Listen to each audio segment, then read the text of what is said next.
រឿងក្អែកស្រុកបង្រៀនក្អែកព្រៃក្នុងកាលអតីតកប់ខាំងកំបាំងស្ងាត់យូរអង្វែងណាស់ទៅហើយ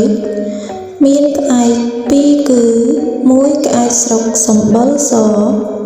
មួយទៀតក្អែកព្រៃសម្បុរខ្មៅក្អែកស្រុកនេះវាចេះស៊ីចំណីអាហារគ្រប់យ៉ាងវារស់តែដោយសារលួចឆក់ចំណីអាហាររបស់អ្នកស្រុកស៊ីរាល់ថ្ងៃមនុស្សណាទុកចំណីអាហារមិនប្រយ័ត្នវាលួចឆក់ពាប់ទៅស៊ីមួយរំពេចថ្ងៃមួយក្អែកស្រុកហើររកស៊ីតាមធម្មតាបានជួបនឹងក្អែកព្រៃហើយវាសួរថាបងក្អែកព្រៃឯងរកស៊ីតាមរបៀបណាសប្តាហ៍ថ្ងៃក្អែកព្រៃឆ្លើយថាខ្ញុំសប្តាហ៍ថ្ងៃរកស៊ីតាមសមាជីវមិនលួចមិនឆក់របស់គេយកមកចិញ្ចឹមខ្លួនទេបងក្អែកស្រុកឯងរកស៊ីតាមរបៀបណាដែរក្អែកស្រុកឆ្លើយថារកស៊ីតាមរបៀបបងឯងនោះស៊ីមិនទាន់មាត់ទេរកស៊ីតាមរបៀបខ្ញុំទៅប្រសើរហើយងាយផងក្អែកព្រៃសួរថាតើរកស៊ីរបៀបដូចម្ដេចក្អែកស្រុកឆ្លើយថានៅពេលព្រឹកមើលតែមនុស្សម្នាគេហាលត្រីទុកដោយធ្វេសប្រហែសផ្លិចត្រចៀកឬគេដើរតណេះតនោះអស់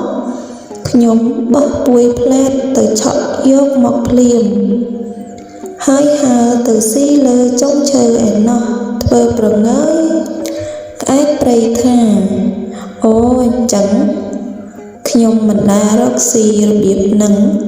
បងឯងប្រយ័ត្នដូចពាក្យចាស់ថាលួចគេវាក្រន់ប្រយ័ត្នគេទាន់វាក្រែលណាក្អែកស្រុកថាមើលបងក្អែកព្រៃឯងទៅលោជាមួយខ្ញុំម្ដងមើលតើវាក្រន់ឬវាក្រែលថាហើយកណ្នាំគ្នាសំដៅទៅរកភូមិដែលមានមនុស្សនៅអាស្រ័យទៅដល់ពាក់កណ្ដាលផ្លូវបានឃើញអ្នកដំណើរម្នាក់ដាក់រទេះដាំបាយហើយអាំងត្រីមួយសម្បុតយ៉ាងឈ្ងុយគាត់ដាំបាយបណ្ដើរអាំងត្រីបណ្ដើរចូលទៅកាប់អុសក្នុងព្រៃក្បែរនោះបណ្ដើរនៅក្បាលជួតដោយក្រមាមួយផងក្អែកស្រុកប្រាប់ក្អែកព្រៃថាបងឯងចាំធ្វើតាមបង្គាប់ខ្ញុំឆក់យកឈ្នួលក្បាលគាត់កាលណាគាត់ដេញតាមខ្ញុំបងក្អែកព្រៃឯងចូលទៅឆក់យកត្រីអាំងរបស់គាត់នោះភ្លាមទៅក្អែកទាំងពីរជំនុំគ្នារួចហើយក្អែកស្រុកបោះពួយសំដៅទៅឆក់ឈ្នួតក្បាលតានោះបានហើយហើរយ៉ាងលឿន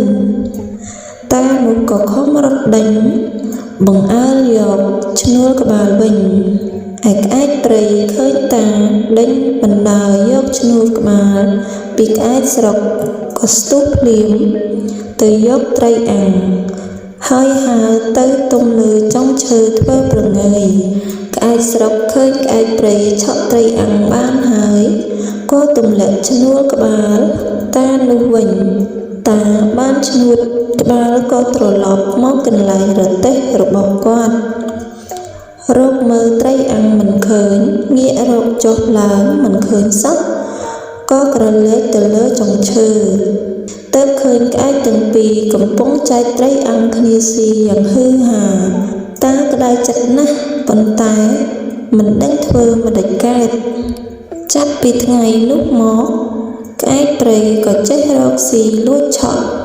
ដោយក្អែកស្រុករហូតមកដល់សប្តាហ៍ថ្ងៃនេះរឿងនិទានខ្លីក៏បានបញ្ចប់ត្រឹមនេះសូមឲ្យពុកម៉ែបងប្អូនទាំងអស់គ្នាជួយចុច Subscribe និងរូបកណ្ដឹងឲ្យខ្ញុំម្នាក់មួយផងដើម្បីជាកម្លាំងចិត្តឲ្យខ្ញុំផលិតនូវវីដេអូ ចែកជូនពុកម៉ែបងប្អូនទាំងអស់គ្នាបានស្ដាប់កំសាន្ត